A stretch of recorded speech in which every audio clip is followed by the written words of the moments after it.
Thank you.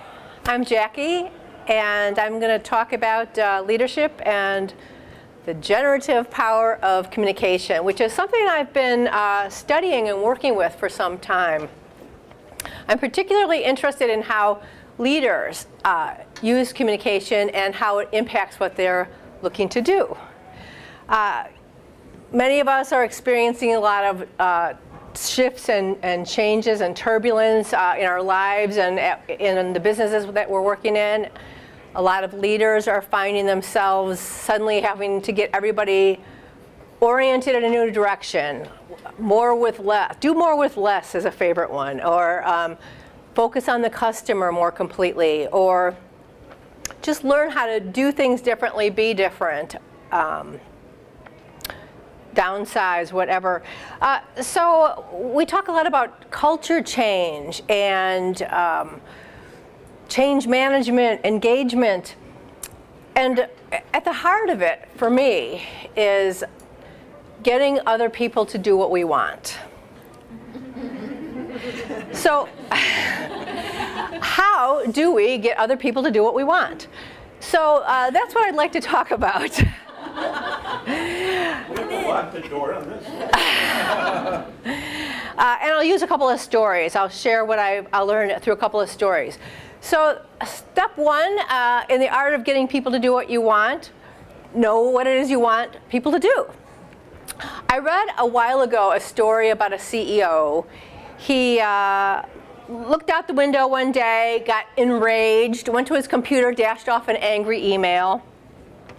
And apparently there weren't that many cars in the parking lot, so there was obvious evidence of people weren't doing their jobs. His managers were inept, they were irresponsible. Dashed off this angry email, and apparently the belligerence, the irrationality, the questionable logic made the email irresistible to forward. So it was forwarded. And wouldn't you know, a week later, posted on Yahoo, where it was read by analysts, investors, journalists, and the value of his stock went down 22 percentage points.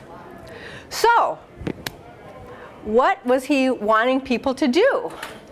What did he want people to do? I would be willing to bet he did not want the value of his company to drop 22 percentage points. He said in the article, I wanted to light a fire under people. Sort of did. But I'm suggesting if he really thought through, what is it I want here? What do I want people to do? He might have taken a different tack. He might have sent a different email, did something a little differently. So what I've learned is that one conversation can transform. And my next story is about somebody who did think about what it was she was trying to achieve. She thought about that before she communicated. So I worked with a food company that had a very key plant in the Chicago area. They brought me in to work with their leaders to help them work more effectively together. And so I shared some of these ideas with them about generative leadership communication, including some distinctions around leadership, shared leadership, meaning where people share the burden of responsibility with you rather than that traditional heroic model of leadership where everybody kind of sits around and waits until you decide what you want and waits to be told what to do. And I share with them a couple of powerful communication models I've used. A simple one I use to generate a result is make an emotional connection, raise the issue, make a request, negotiate agreement. Oftentimes in business, I see people just throwing issues around. Here's an issue, here's an issue, here's an issue, rather than thinking through what it is they want to produce. So after I worked with this company for a bit, I went back and had some follow-up conversations. And this woman, this production manager, shared this amazing story with me about what she did with what she had learned. So she told me she was able to reduce production time for a new product by 50% using what she learned. So she said she got a new order for a new product, and she said to her team, I believe this product will take us a week, 40 hours to produce. But I want you to figure out the best way to produce it.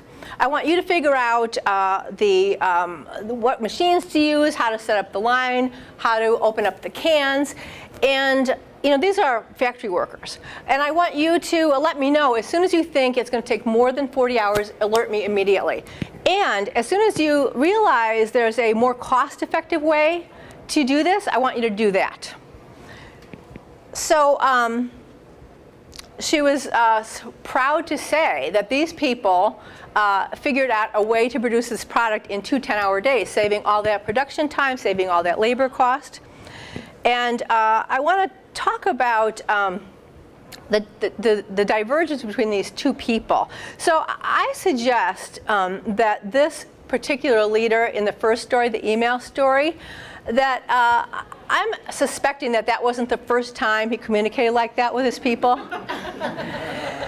And that he basically was creating a field of possibility around himself, the way he was being, the way he was talking, the way he was using language, the emotional content of his communications, facial expressions, tone of voice, a field of possibility in which certain things happen and certain things don't happen. Sometimes we know people that there's no way we can bring up certain topics with them. And so the field of possibility he created resulted in a 22% drop in the value of his company.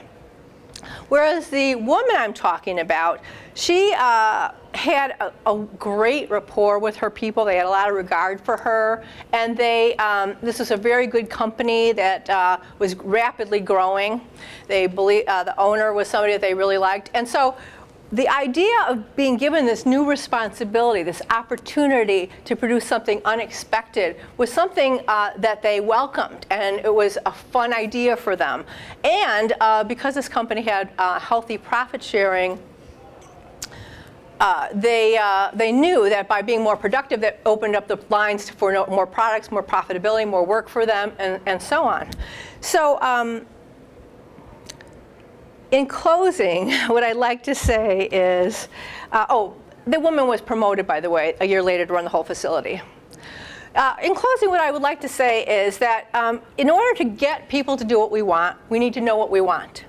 And not just a vague idea like, light a fire. We need to think through exactly what we want. What do we want people to do? What is the action we want? What do we want to produce in them? Do we want them to feel humiliated and demoralized and nailed down, grounded down? Or do we want to inspire them? Do we want them to be creative and innovative? But exactly what do we want? We also need to become deeply aware of what we are generating around us and take responsibility for that. And if people aren't doing what we want, we need to look at what do we need to do to adjust. We need to focus on what matters to our audience. So this woman knew her people, and she knew it would be interesting to them to take this on. And we need to look at how does what we want, how is that meaningful to the audience we're trying to influence? We need to make clear requests. I don't know about you, but I see this a lot of unclear requests.